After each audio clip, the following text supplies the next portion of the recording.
Considerada por muchos críticos la primera novela de ciencia ficción, Frankenstein es una de esas obras que, aunque no la hayas leído, seguro conoces gracias a adaptaciones de cine, parodias televisivas y otros medios en los que se hace referencia a ese gigantón verde con electrodos en el cuello, fiel a la representación del personaje del monstruo que Boris Karloff hizo célebre en el filme de 1931. ¿Pero vale la pena leerla hoy en día? ¿Qué elementos simbólicos y filosóficos siguen vigentes de esta novela? Hola, soy su amigo Esteban Gobea y esto es Grifo Editorial, y hoy vamos a hablar de Frankenstein.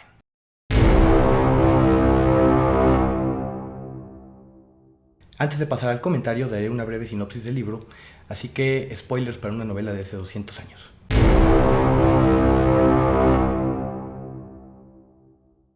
La archiconocida novela Frankenstein de Mary Wollstonecraft Shelley, publicada en 1818, comienza en el Océano Ártico, donde el capitán Robert Walton lidera una expedición en busca de un paso hacia el Pacífico Norte. En el camino, mira a un trineo de perros llevar una gigantesca y oscura figura.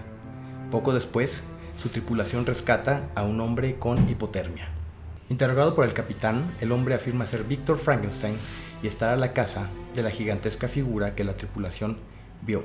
Además, el recién llegado ve en el capitán Walton un reflejo de la misma obsesión que lo llevó a él a la ruina. Frankenstein nació en Nápoles, Italia, hijo de una familia de Ginebra, Suiza. Tiene una hermana adoptiva llamada Elizabeth, que con el tiempo se volvió también su prometida. Ya sé que eso está un poco raro.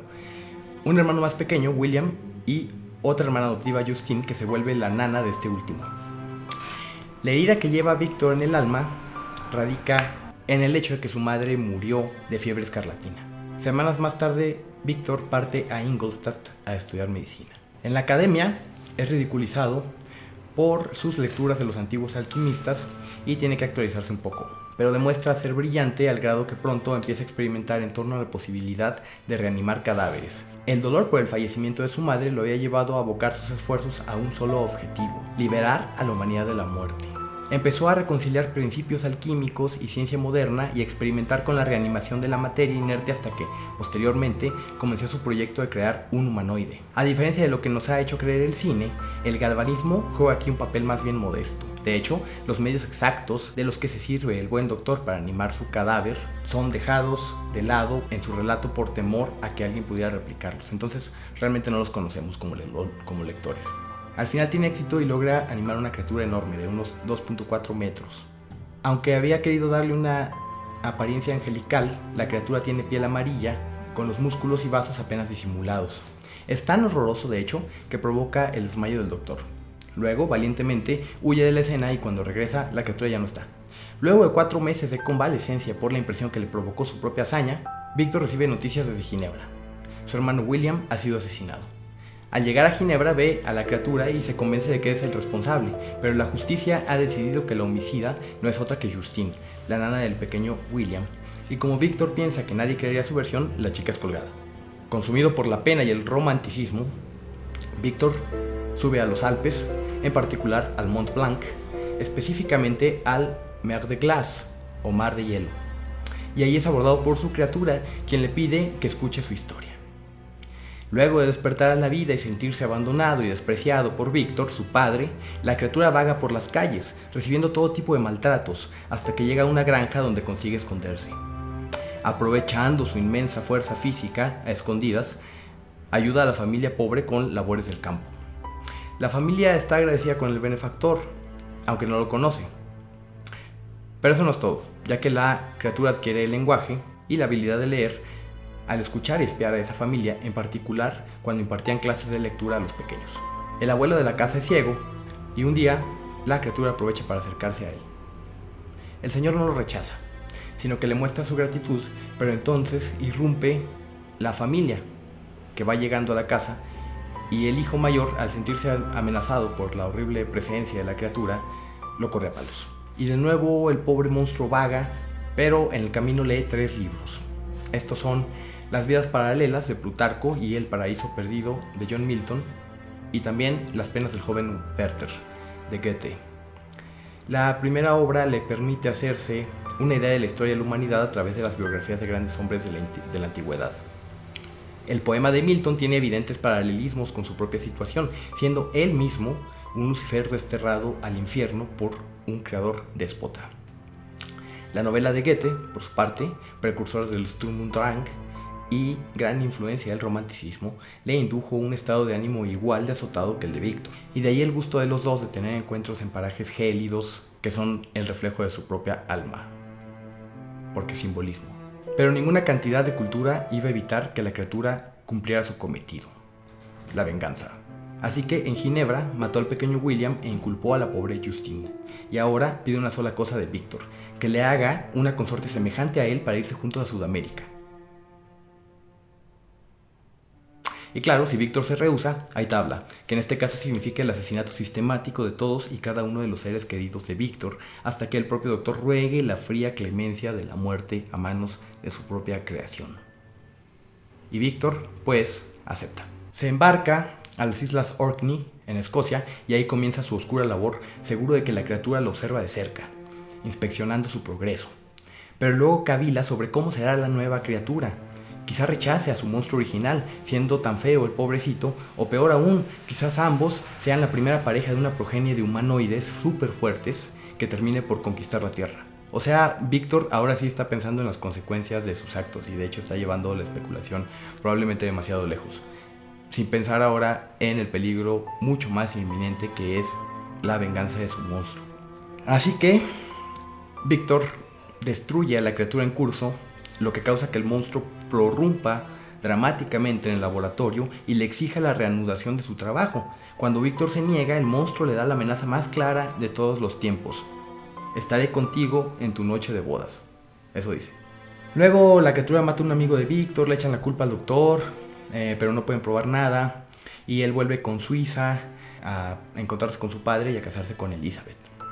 Recuerda las palabras del monstruo, pero las interpreta como una amenaza contra su persona y decide armarse con una daga y una pistola. La noche de su boda deja a Elizabeth en la alcoba nupcial y sale a cazar al monstruo, pero la criatura entra por una ventana y mata a la pobre Elizabeth. Monstruo 4, Frankenstein 0. Víctor jura venganza y comienza la feroz y romántica persecución por el océano Ártico de la que somos testigos al principio. Volvemos al bote y a la pluma del capitán Walton, que narra el desenlace. Días después del rescate de Víctor, el bote se queda atascado en el hielo. La tripulación exige volver a casa. El Dr. Frankenstein entonces sale a dar un discurso para conminarlos a dejar de ser unos lloricas y seguir adelante. Cosa rara, ya que el propio Víctor estaba tratando de advertirle a Walton los peligros de hacer justamente eso. En fin, la tripulación logra romper el hielo y cuando el barco queda libre, Walton, resignado, ordena volver. Víctor muere poco después y Walton descubre a la criatura llorando junto al cadáver. Arrepentido, el gigante le dice a Walton que la muerte de Víctor no le trae paz, sino más desolación que antes. Resuelve morir para que nadie más sepa de su existencia. Salta a una balsa de hielo y se aleja hasta perderse en el blanco paisaje. Hasta aquí el resumen. Pasemos ahora al estilo.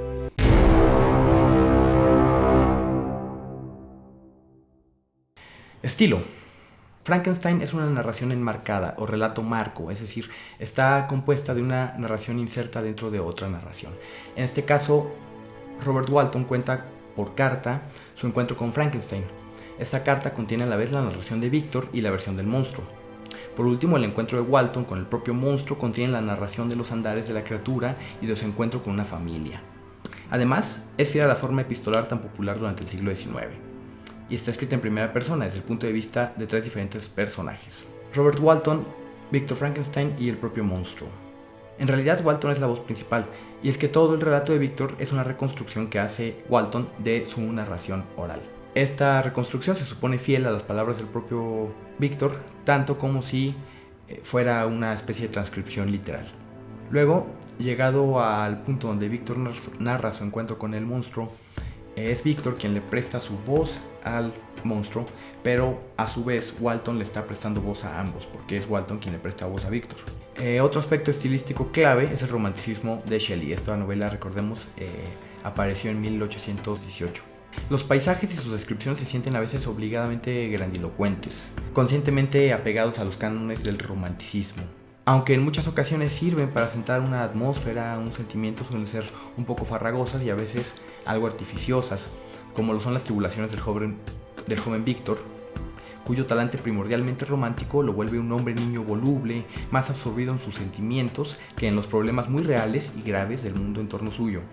Esta característica de los personajes de la novela ha llevado a Joyce Carol Oates a decir: es un error leer a Frankenstein como una novela de realismo psicológico o siquiera como una novela en absoluto. No contiene personajes, solo puntos de vista. Sus intereses son marcadamente morales y didácticos. No pretende la verosimilitud. Y solo así se explican ciertos descuidos de Víctor, y en general su tendencia a actuar antes y pensar después. La adherencia tan estricta y consciente a los paradigmas de su época se debe, yo creo, al hecho de que Mary Wollstonecraft tenía 19 años cuando escribió la novela, entonces es normal que imitara a sus ídolos literarios, que eran los escritores del romanticismo. Pasemos ahora a los temas.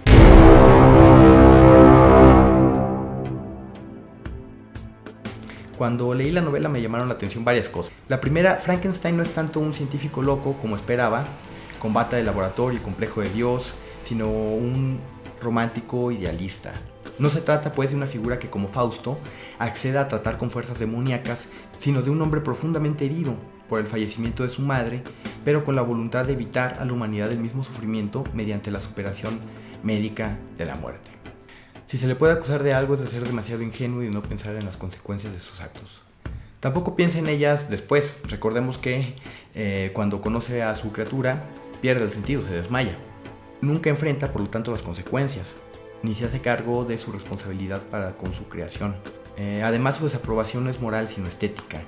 Es el aspecto de la criatura, el hecho de que él lo esperaba angelical y resulta más bien demoníaco, lo que hace que Frankenstein lo rechace de manera tan tajante. En segundo lugar, me parece notable el hecho de que la novela no hace énfasis en el medio exacto por el cual el doctor le devuelve la vida a la criatura, y tampoco se menciona a detalle de dónde tomó el material necesario para ensamblarla. Todo queda sugerido. La novela no se demora en la búsqueda de los cadáveres, ni en la cirugía preparatoria, ni como en la película, en el galvanismo, el pararrayos, en la cima del castillo, todo esto. En tercer lugar, el tropo de un ser artificial tan inteligente como el ser humano, pero superior en fuerza, que podría volverse contra su creador, está ahí presente. Víctor incluso se rehúsa a hacerle a su criatura una compañera por miedo a que surgiera toda una raza de monstruos así, más fuertes y además inmortales. Este tropo tiene elaboraciones posteriores que van desde los robots inteligentes, los androides, réplicos, cyborgs, clones genéticamente modificados, etc. Se trata pues de una beta verdaderamente rica que atraviesa 2 siglos de ciencia ficción.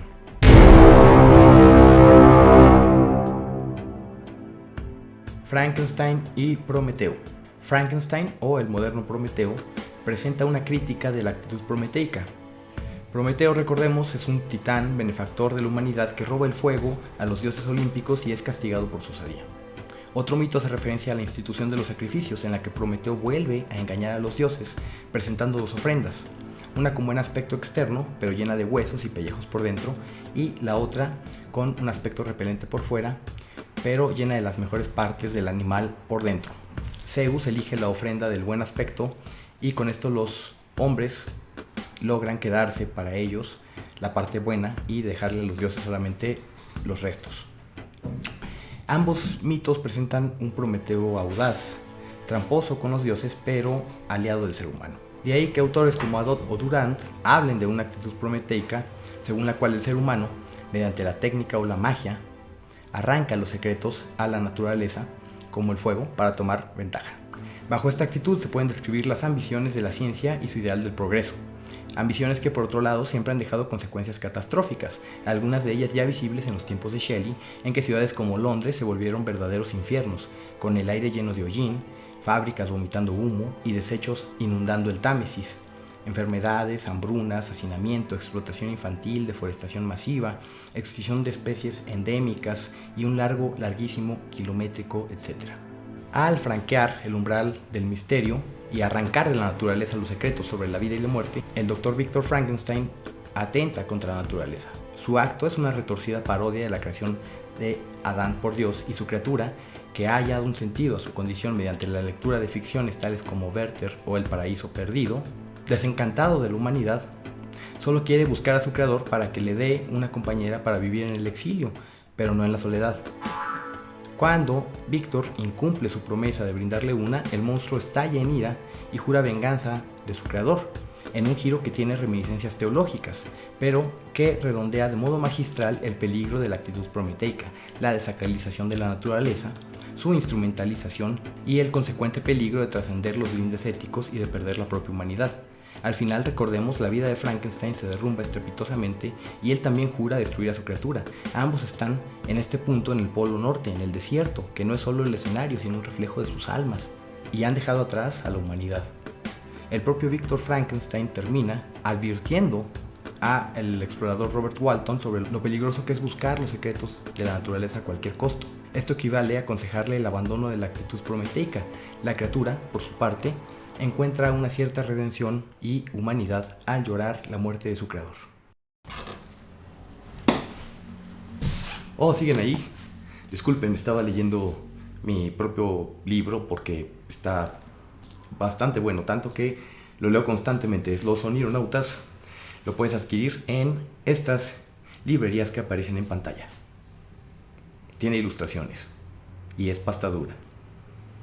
Muchas gracias. Pasemos a las conclusiones.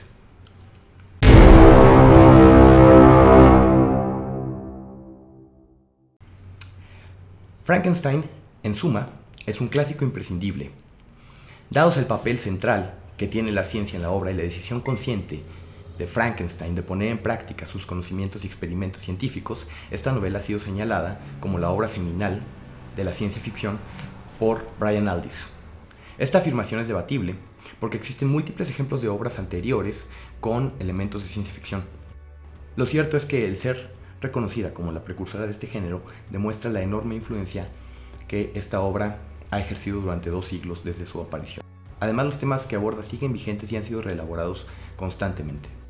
Pero también plantea dilemas teológicos sobre la posición del ser humano en el mundo.